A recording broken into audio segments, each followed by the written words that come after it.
the Gaza Strip who are expressing their empathy towards the plight of the Syrians.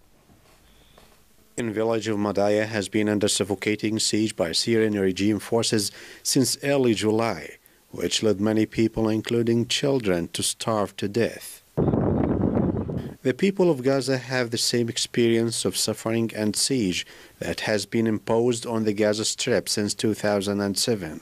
Large solidarity we see here by the people of Gaza with the tragedy of Madaya, especially from the Gaza kids. The Palestinian child Muhammad Krekia found no way to express his sympathy with people of Madaya except caricature drawing that he perfects. As he lives under siege in Gaza and recognizes the suffering's impact, Muhammad called on the world to move and rescue children of Madaya before it's too late. I know that an embargo has been imposed on Madaya in Syria, and I also know that the people there feed on leaves from trees.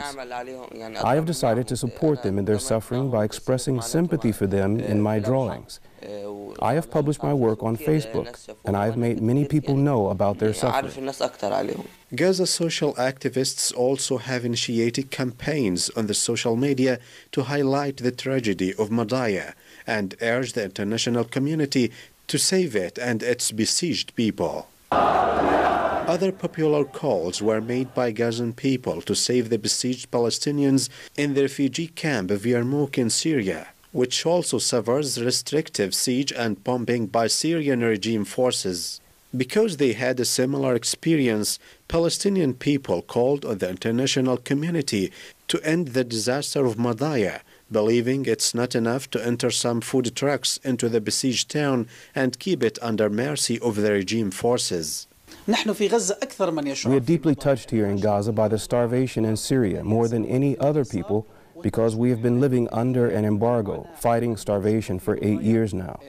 Therefore, we condemn the starvation and human suffering in Al-Madaya, and we ask everyone to stand with our people in Al-Madaya to end the siege, to allow relief and the delivery of basic needs to Al-Madaya, to help the dying women and children.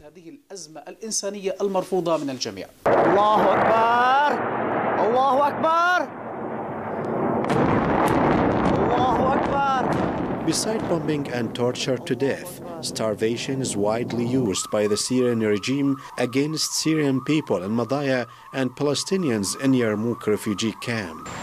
Despite of being under the siege for 8 years till now, the Palestinian people insist to stand in solidarity with the Syrian people of Madaya, sending a message that humanity cannot be divisible. Yusuf Ghabin, Huda TV, Gaza, Palestine.